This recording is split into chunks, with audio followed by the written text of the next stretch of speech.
Good evening.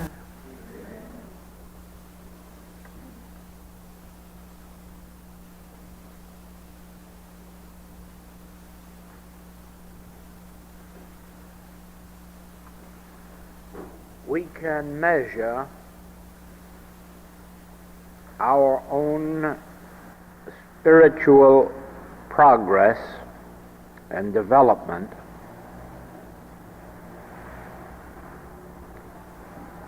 by certain signs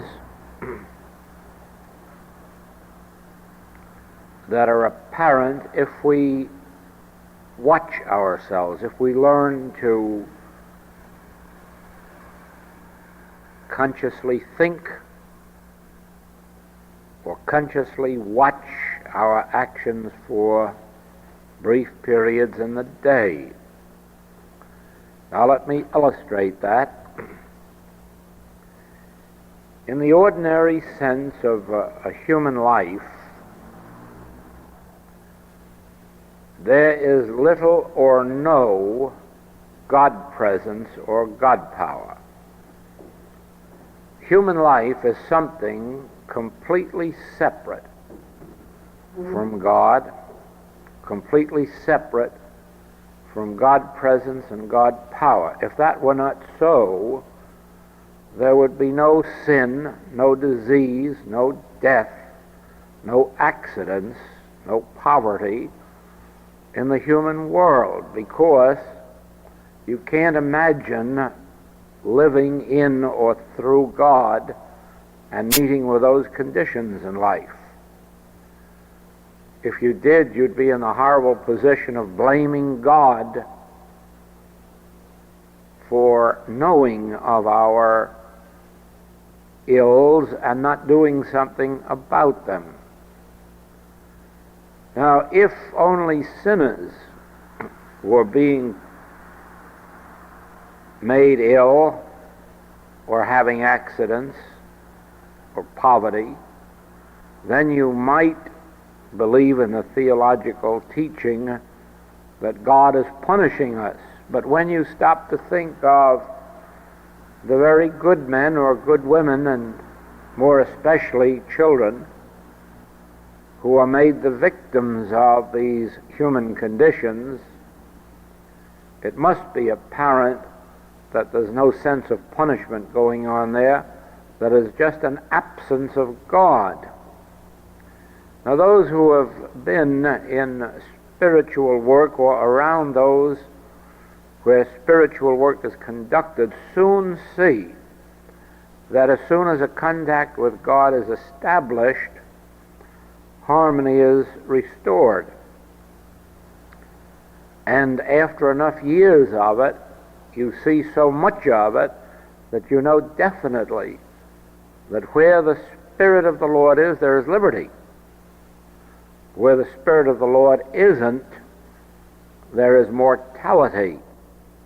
All of this teaching is to be found in the New Testament. Paul very clearly states the difference between a mortal man and one who has the Spirit of God dwelling in him. Paul very clearly says that the natural man receiveth not the things of God, cannot in any wise know God. These are things that are not even open to question after one has had some experience in watching the changes that take place in what we call human lives after once the contact, the inner contact, is made with that which is called God or the Spirit of the Lord. Again, Paul makes it very clear that you are mortals and that you cannot receive the benefits of God until the Spirit of God dwell in you, and then you become sons of God, children of God. Only when the Spirit of God dwells in you? Have you any license scripturally for saying that you are children of God? Until then, you are mortals. You are the natural man who cannot know God or cannot know the things of God, cannot receive the things of God.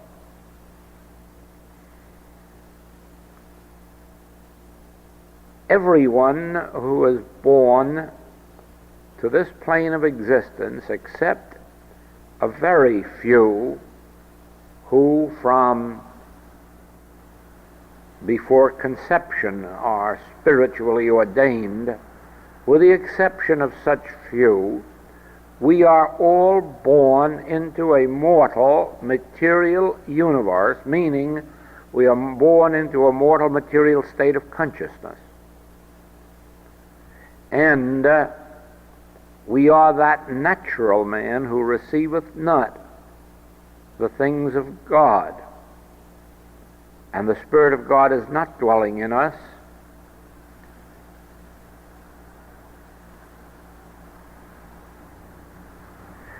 At some point in our experience, not in the experience of all men in their present life, but in the experience of some men and women, and even some children, there comes a moment when a dissatisfaction with the things of earth takes place. Now, that doesn't happen to everybody. There are people who go through their entire lifespans in, we will say, better than average health, and without knowing any violent economic upsets, and without troubles of too deep a nature, and their life is a fairly satisfactory one on the human plane. They may experience happy marriages, they may have very satisfactory children, and in every wise find a satisfaction in human life as it is without a God. Their health is all right, their supply is all right, their family relationships are all right, and they're so filled with the goodness of their human experience that no vacuum is set up in them, no desire for something beyond the visible. There are many such. But there are those who come upon deep troubles, either in physical health, mental, moral, financial, family relationships, or even without those, who develop a hunger within themselves for some satisfaction greater than anything that things can give them. Greater satisfaction even than happy families can give them.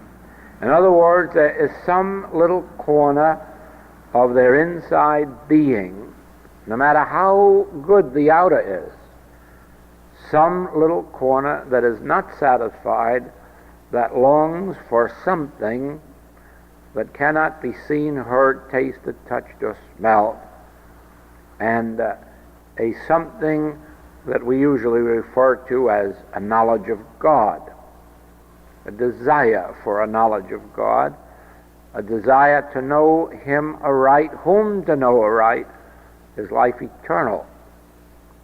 Now, whether one comes to the spiritual life because some trouble has driven them there, or whether one comes to it because of an inner hunger,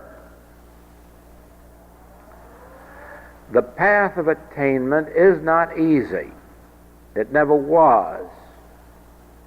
And even those who had the benefit of the years of the Master's ministry were told by the Master himself that the way was difficult. Few there be that enter, even with his help. And it has always been so, even with the help of teachers. The way is not easy, because the way involves attaining an awareness of something that you can't see, hear, taste, touch, or smell.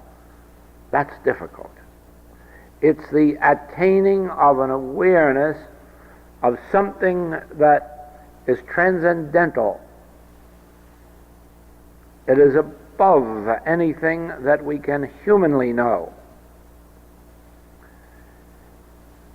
It is something that cannot even be known with a human mind. It requires a different faculty than the faculty of the human mind. If it could be known with the human mind, almost anyone could know it, and more especially those of developed mental capacities. But how impossible it is, you can see in the story that appeared yesterday of an Oxford professor, writer, author of many learned books, a profound scholar, who has an incurable disease, is confined to his home, mostly to bed, and with the knowledge that he has, at the most, 2 years to live. And when he is interviewed by a reporter, and especially on the subject of religion, because this reporter believes that a man so close to death and with such a fine mind must have some thoughts on the subject, well, he finds, yes, the man has many thoughts on them. He knows through his reading and his study that there's nothing to look forward to but being wiped out at the moment of death, and that there's nothing in life beyond one's own self. Well, he knows all that. There's nothing transcendental. There's nothing beyond what you can see and taste and touch. Now, you know, a man with as fine a mind as he has, and his writings and his teachings exhibit the fineness of the man's mind, it is evident that there is something needed beyond the mind in order to apprehend a transcendental subject like God. The Master made that clear. Every mystic has made it clear that the mind is not enough to grasp the spiritual things of life, because the mind can only grasp what it can embrace, and the mind itself, being finite, cannot embrace infinity. So one has to rise above the mind. Now, if rising above the mind, making contact with the spirit, left one in such an impractical state of mind as to make one useless for human living, then one might say, as has been said, that this is all a dream, a fantasy. This is all nothing but living in imagination and a useless pursuit. But the fact of the matter is that there never has been a time in the world's history when it wasn't those of transcendental thought who contributed the most to it. Even our greatest inventors, mathematicians, men like Einstein, who certainly have contributed all there is to this nuclear fission age, has said that mathematics only begins when you leave what the mind can comprehend and reach out into the intuitional. And the General Electric wizard, as his last message, said, that this is the age when we leave the so-called practical to reach the transcendental and the spiritual, and that the greatest advances of the next century would be in the spiritual realm.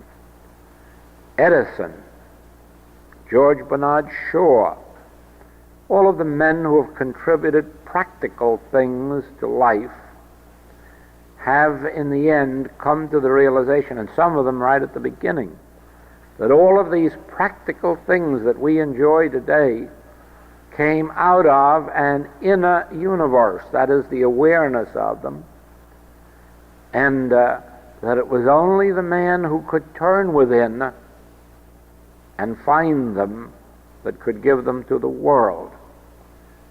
Artists, composers, sculptors, not one of these claims that their skill is physical or mechanical. Every one of them acknowledges that they must touch a source of inspiration within themselves, find something greater than themselves, in order to bring forth these practical works of invention and art. Now, the difficulty lies in this. There must be a personal and an intimate acquaintanceship with a presence that has no existence at all in the human realm, and that human beings know nothing about and on the whole deny. Where the Spirit of the Lord is, there is liberty. In thy presence is fullness of days. What human beings know anything about that Spirit or that presence except those who have made a contact with this esoteric form of life? Now,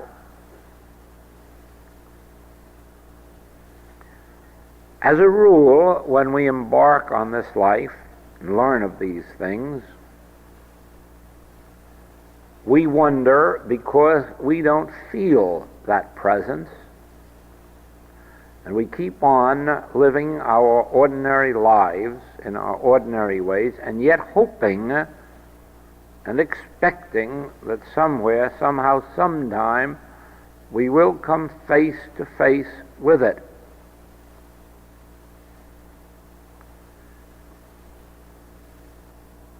The spiritual life cannot be lived by anyone who doesn't have first, or who hasn't received, first of all, an inner conviction that there is such a thing as a spirit, as a presence.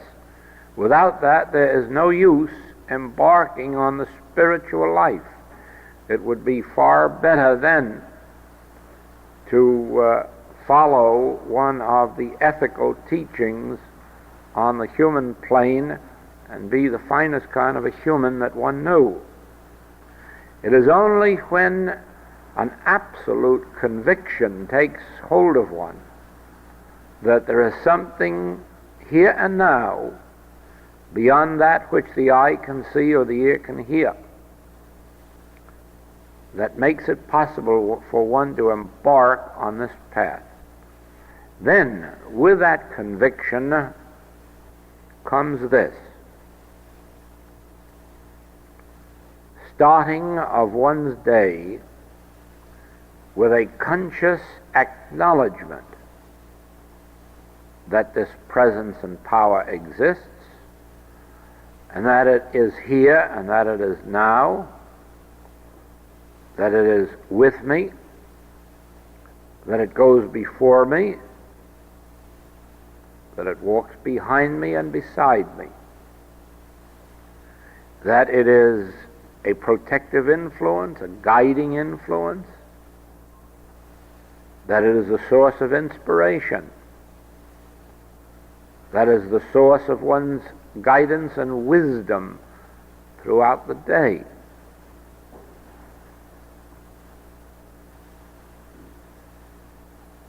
it isn't too difficult to get into the habit of devoting the first 10 or 15 minutes of the day to this conscious recognition of the presence. Remember, it may not yet be possible to actually feel that presence or to experience it. It still is in the realm of faith. Faith is not a great step on the spiritual progress, but it plays a minor part in the beginning, because this type of faith is the result of a conviction, even though the conviction hasn't yet become fulfillment. Let us liken it somewhat to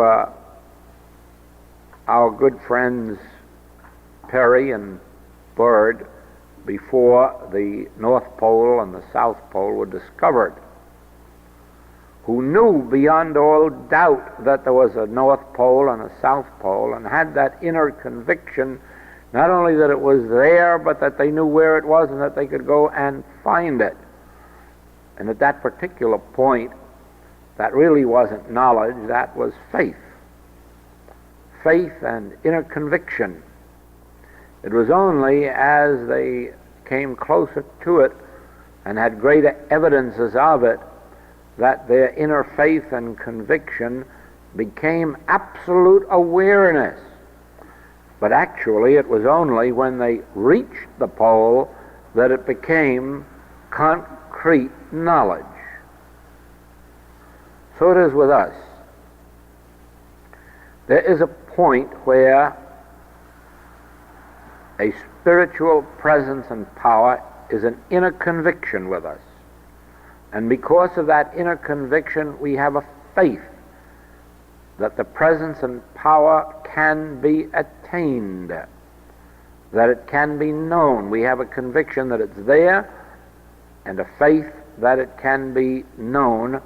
And from then on, we embark on what is called the search for God, or the quest.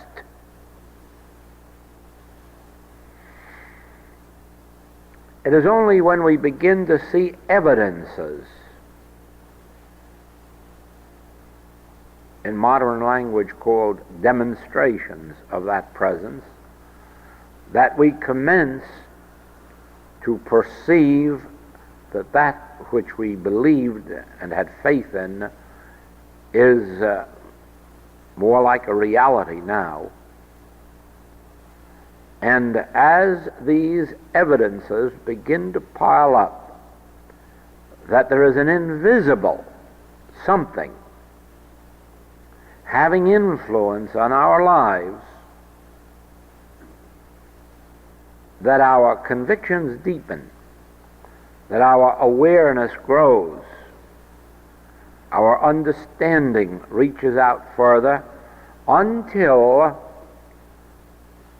one bright day or one bright night, the very presence of the Spirit announces itself, makes itself known to us, and we stand with it face to face.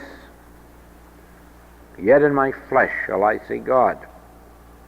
Acquaint now thyself with Him, and be at peace. And the day comes when an actual experience takes place of such a nature that no longer is there any doubt. Now you'll remember that neither Peary nor Bird ever saw the North Pole or the South Pole, for it isn't to be seen. And yet, as they stood in its presence, they knew that that's where they were. And so it is, you will never be able to pick up God and display it to anyone. But when you stand in its presence, you will have far more conviction of that fact than ever a Peary or a Bird had in relationship to their discoveries.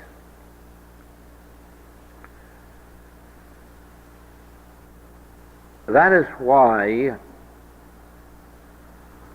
This is not a public work. Scripture says, if you raise them from the dead, they will not believe it. So there's no use of trying to bring a transcendental truth to the attention of those whose thought does not run in that direction. Because if, as has happened, you raise the dying to instantaneous life, you will find that it is not believed. Nor is it important that it should be, for each has their own life to live. Now, this morning period of realization of that presence, based only on faith, on inner conviction, the willingness and the ability to declare the presence and the power and its function, is not difficult. The difficult thing begins an hour later, and 2 hours later, and 3 hours later, when you're apt to go through those hours without a single other thought about this invisible. And that, of course, is tantamount to leaving the search or the quest or neglecting it, and hoping to achieve it with spare time effort. One must develop that which Brother Lawrence called practicing the presence of God. One must develop within themselves the ability to acknowledge Him in all thy ways. Acknowledge Him not only in the morning before leaving home, acknowledge Him when walking through the door leaving home, acknowledge Him when getting into the automobile or bus to drive, acknowledging Him when going into the office or schoolroom or housework or marketing, acknowledging this presence and this power and its function in every detail of our experience, and making that practice at first an hourly one. Never even daring to retire into sleep without the acknowledgement that one's rest is not in sleep but in Him. Then it would make no difference if the eyes were closed or if sleep came. The rest would be equal to the sleep. Now,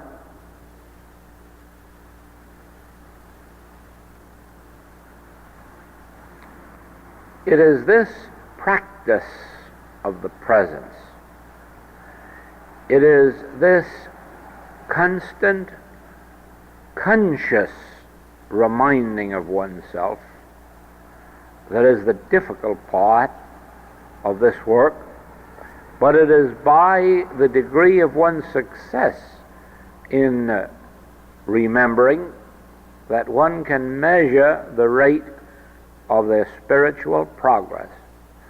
For in proportion as it becomes possible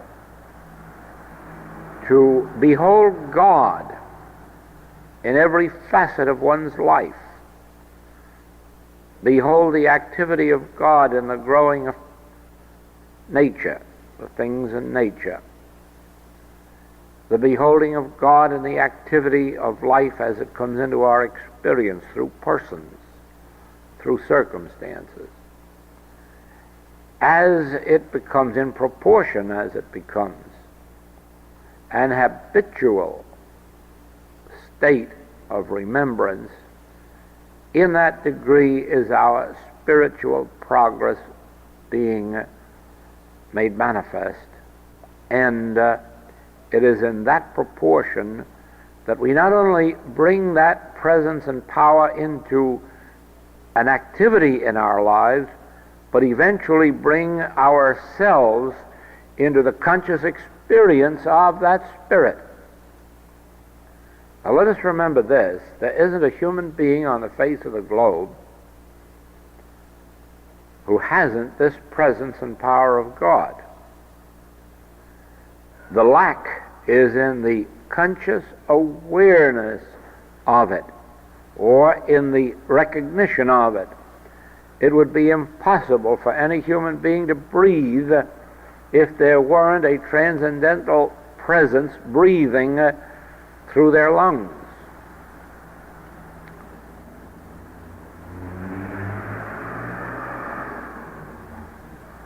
Certainly, there are those who still believe that the action of the heart determines life, that the organs and functions of the body determine life. But if that were so, life would be there as long as there were organs and functions.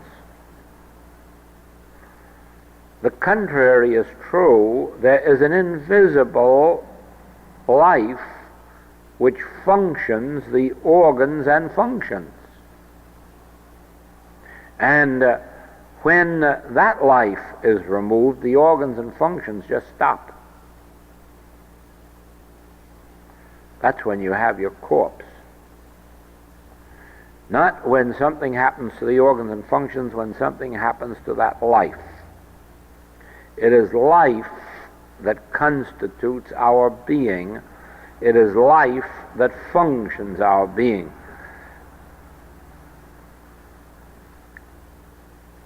We can use the word God instead of life, but it isn't necessary. Life itself is God. Therefore, we could do very well without the word God if we desired, and realize there is a spirit of life, a consciousness of life, a presence of life that functions the body. Something that the Master called I. That I is life. I am the bread and the wine and the water. I am the resurrection and the life. I and life are synonyms. And as long as there is I, there is life. When there's no longer I, there is what the world calls death. Now, no one has ever died that could say I, that's certain. Now, the spiritual life involves making that transition from the ordinary belief that it is the body that governs life to the realization that the life governs the body. As long as we believe that man lives by bread alone, we are living the materialistic life. When we receive the inner conviction that man shall not live by bread alone, but by every word that proceedeth out of the mouth of God, we have reversed the process and agree that there is an inner something called life, or I, which functions our life. Then we understand that mystical statement, I am the way. I literally is the way. The recognition of I as the life of our being, the recognition of I as that spiritual presence and power, the recognition of I as the substance and essence of experience of all life, that is the beginning of the wisdom of the spiritual way of life. Now, you can catch a glimpse of that in a meditation.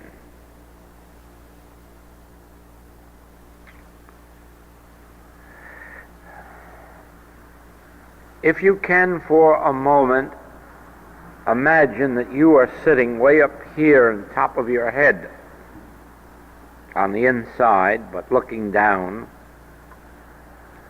And look at this body, your body, not mine, your body, and quietly within yourself say, I.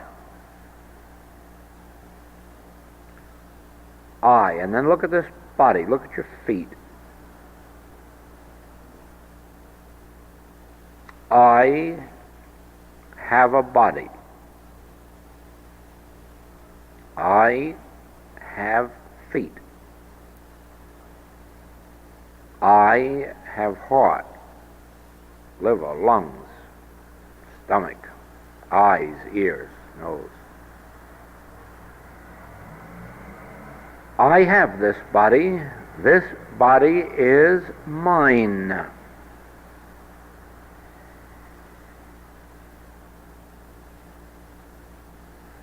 Does this body govern me? No, because if a man were to use his hands to steal and went before the judge and say, Your Honor, I didn't steal, my hands did, he would receive a severe rebuke, because even humanly we know that hands can't steal. Hands can but be the instrument that I use.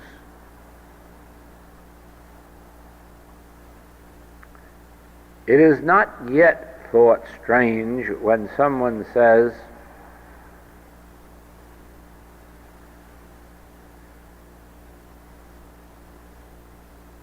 my body confines me.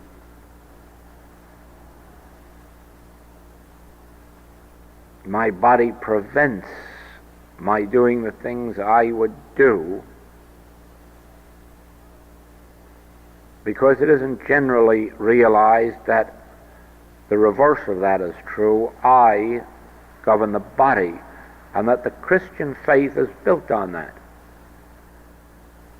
What did hinder you, he says to the impotent man, the crippled man, the paralytic man? What did hinder you? Pick up your bed, your diseased body, and walk. And it happened so. There is an I, which is your true identity, which governs this body. You can't make the excuse that your body might commit adultery. It can't. I can, but not the body. We have no right to blame anything on the body, since we govern the body.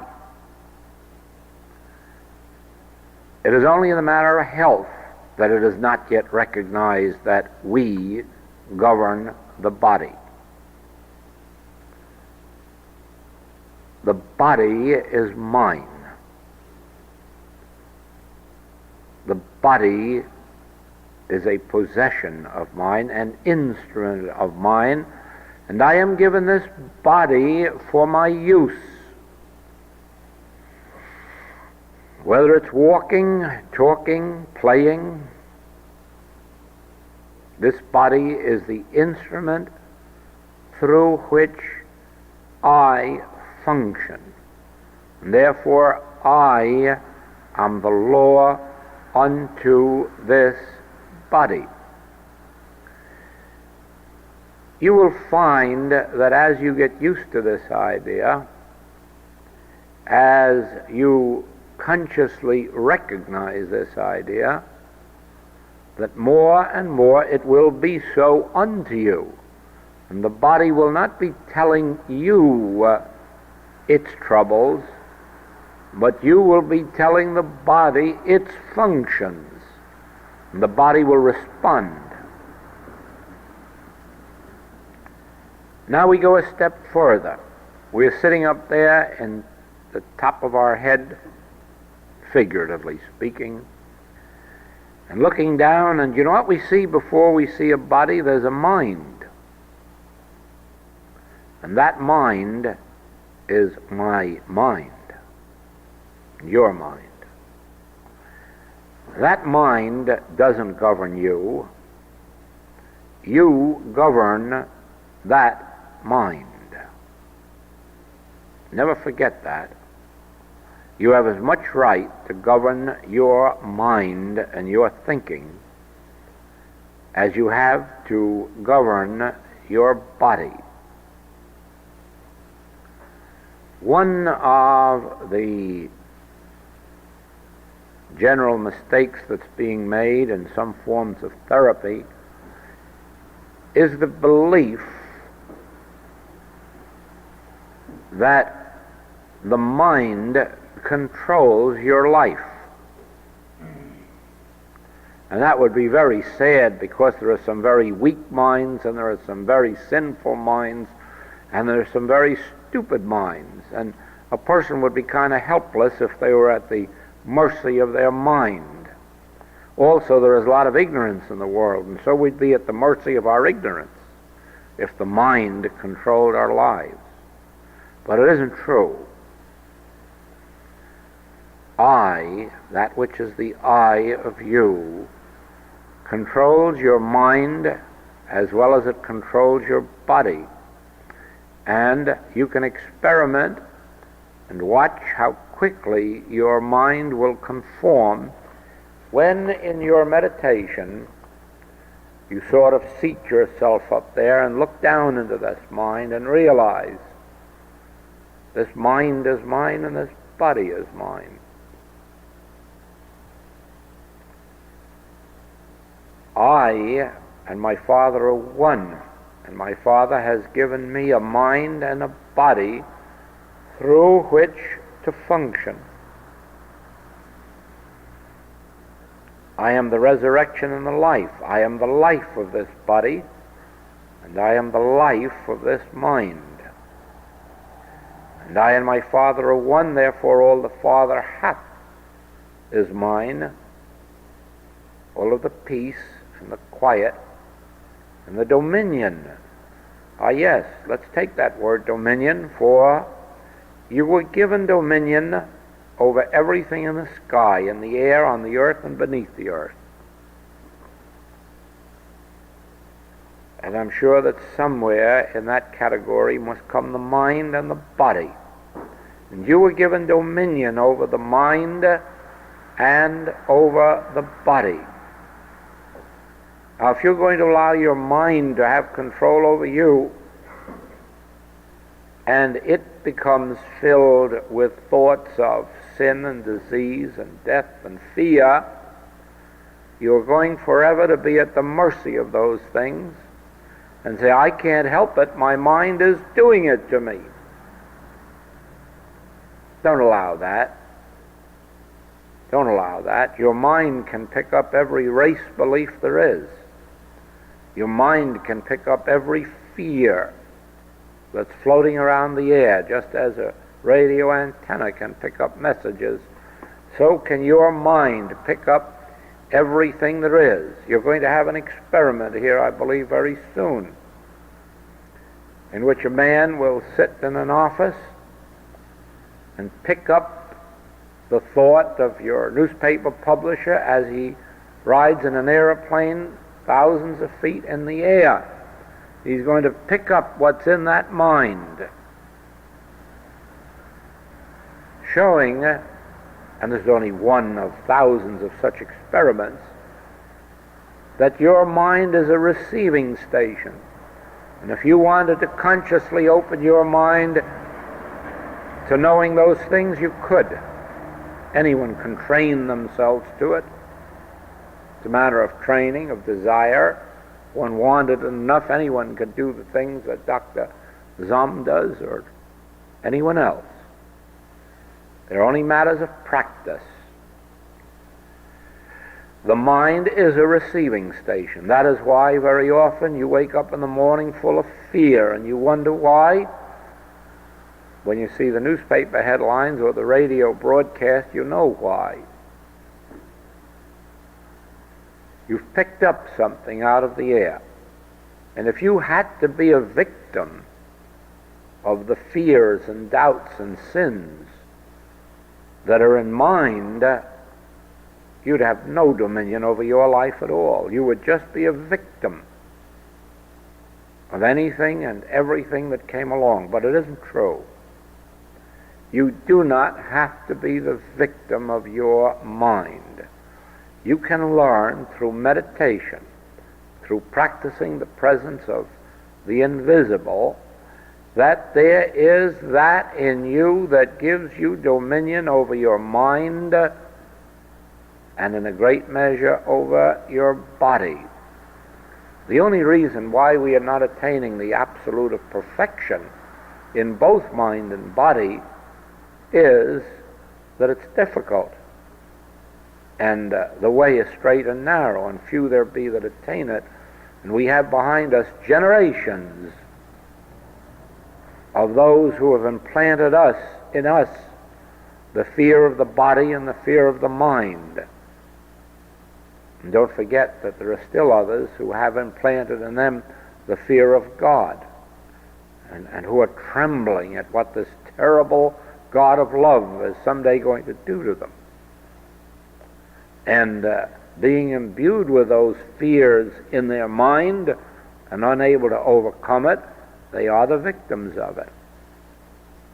We can easily be the victims of our minds and of our bodies if we give in to them. And there is no better way of overcoming both the fears concerning mind and body than recognizing the word I. I and my Father are one. I dwell in the secret place of the Most High. I am about my Father's business. I was given a mind and a body through which to function, and I was given dominion over mind and body. Not a dominion that represents personal powers, but the dominion that comes of a God-given dominion. God gave man dominion over all that is, above and beneath. And we can claim that through the word I. I and my Father are one, and the qualities of the Father are the qualities of the I of my individual being because of that oneness. And I am the way, and I am the truth, and I am the resurrection, and I am the life, and I am the bread, and I am the wine, and I am the water. And I have a meat that the world knows not of. And living in that transcendental sense of I, always remembering that that I is functioning at the center of our being, acknowledging it, recognizing it, trusting it, not trying to direct it, trusting it, you will find that you have that at the center of your being, which draws unto your experience all that which is necessary to your development and your unfoldment. And remember that the world that is not doing that is drawing unto itself the sins and diseases and accidents, lack and limitation of the world, because there is no conscious dominion within them. And so they're open to every suggestion that's flying around in the air.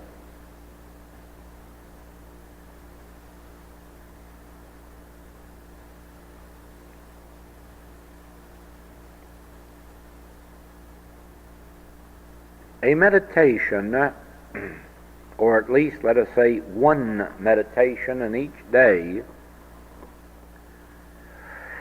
should include the realization of our true identity the realization that I have God-given dominion over mind and body,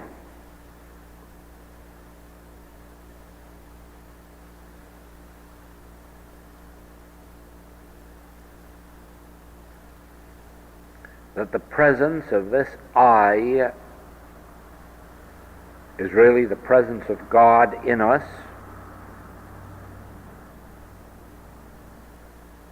the Spirit of God, the Son of God, the offspring of God, and that its function is healing. The Master said, healing the sick, raising the dead, preaching the gospel, feeding the hungry, forgiving sin. Those are the functions of that I that is at the center of our being. We have to learn first through faith, next through experience, that I is really there and really functioning and is about the Father's business, bringing about the healing of mind and body, bringing about the healing of lack and limitation, bringing about the healing of sin and desire, erroneous desire.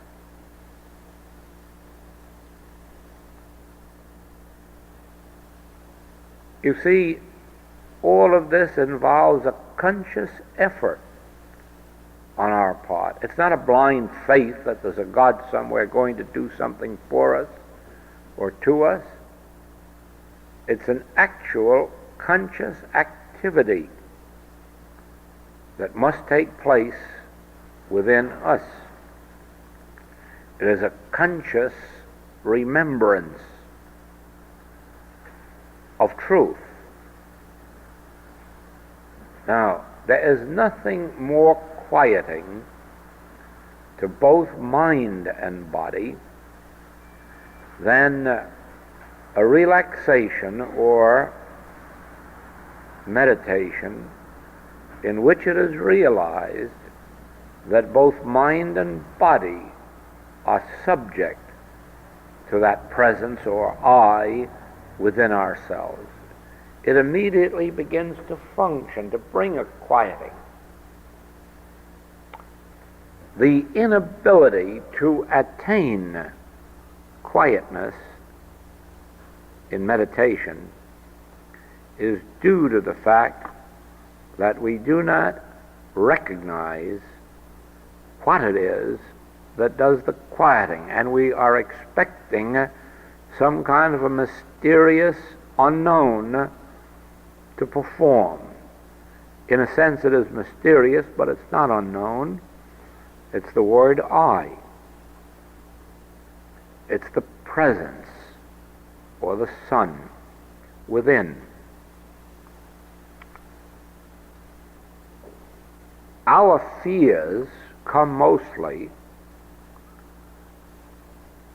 from the belief that even if there is a presence and power of good, that it's somewhere separate and apart from us, and that we haven't learned how to bring it into our own experience. The ability to find both peace of mind and of body comes with a realization that this presence and power of good is already within us, and that our recognition of it is the activity of consciousness that begins to bring it into our experience. The very moment that we recognize I, in the midst of me, am mighty. I will never leave you nor forsake you. Don't think of that I as a man who lived 2,000 years ago. That won't help you because he isn't around. Certainly not around in flesh.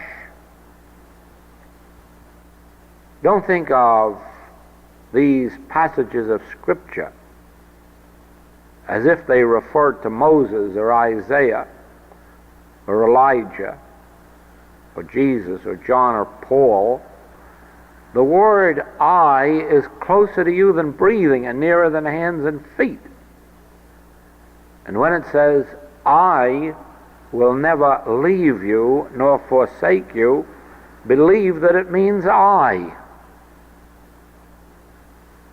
The I of your own being. I, in the midst of thee, am mighty. It doesn't say Jesus, John, or Joel in the midst of thee is mighty. It says I in the midst of thee is mighty. I in thee and thou in me is you speaking to God.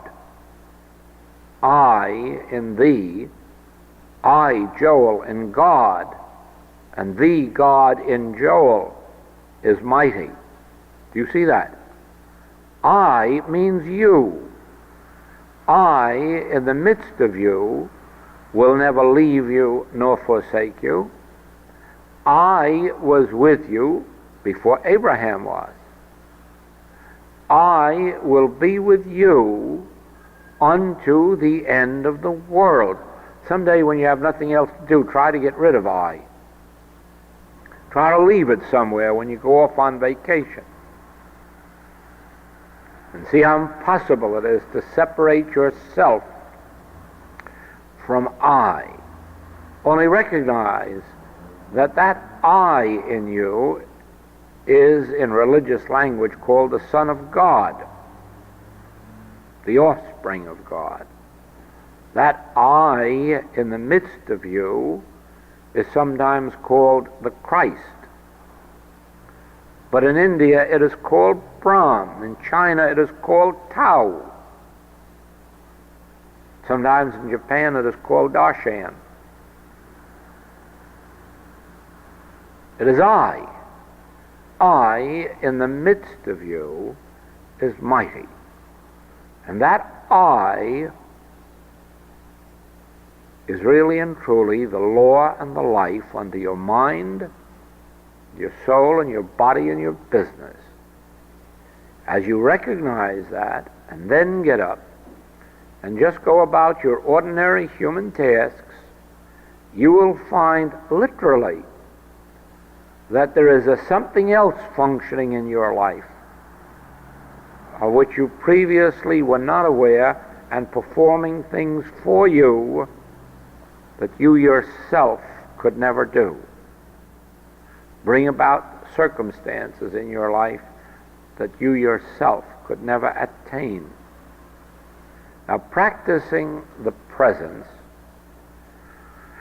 or practicing the presence of God, means, first of all, the recognition of what God is and how God functions. And God functions as I. I will never leave you nor forsake you. As I was with Moses, so I am with you. I will be with thee unto the end of the world. I am the resurrection. I will restore the lost years of the locust. I is about the Father's business. I is the mystical word that opens up the doors of harmony, of wholeness, of completeness. I is a spiritual password which makes everyone a brother and sister unto everyone else. Call no man on earth your father, for one is your Father which is in heaven. The very moment you do that, remember that that makes of everyone on the face of the globe a brother or a sister. And it is the conscious realization of that that causes a spiritual bond to develop between men and women of all nations, races, colors, creeds. Just that realization that I is a universal presence and power which everyone may declare within themselves. Language is no barrier. There is always I or its equivalent in every language, and that I, which in English, incidentally, is capitalized.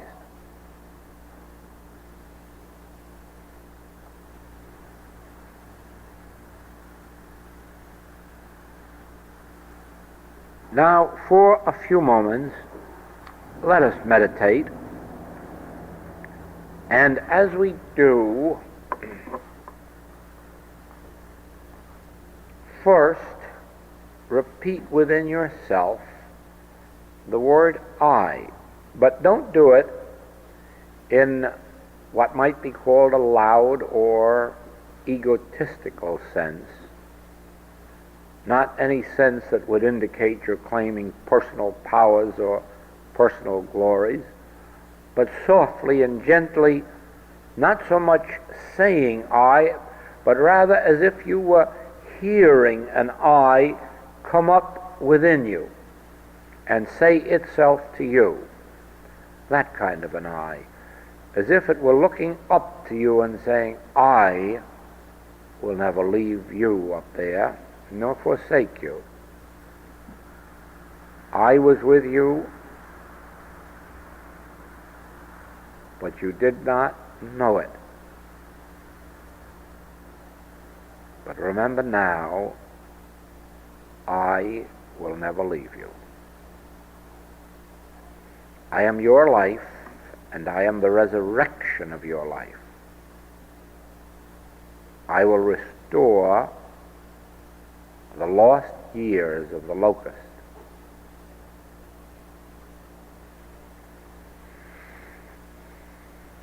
Neither do I condemn thee. Go and sin no more. I will take you with me into paradise this very night. Even though your sins were scarlet, you are in this presence of the recognition of me, white as snow.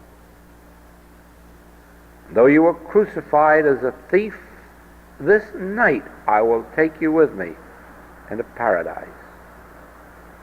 Though you were taken in adultery an hour ago, neither do I condemn thee. Forgive 70 times 7.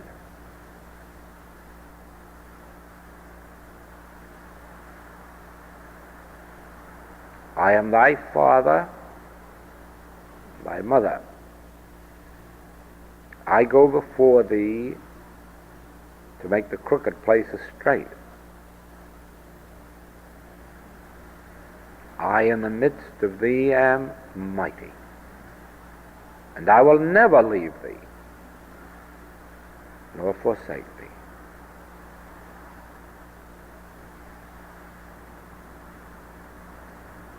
I am the life of thy body, and the wisdom of thy mind.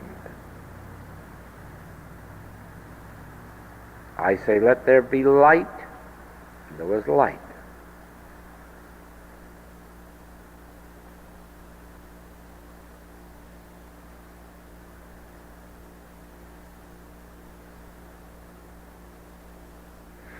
Thank you.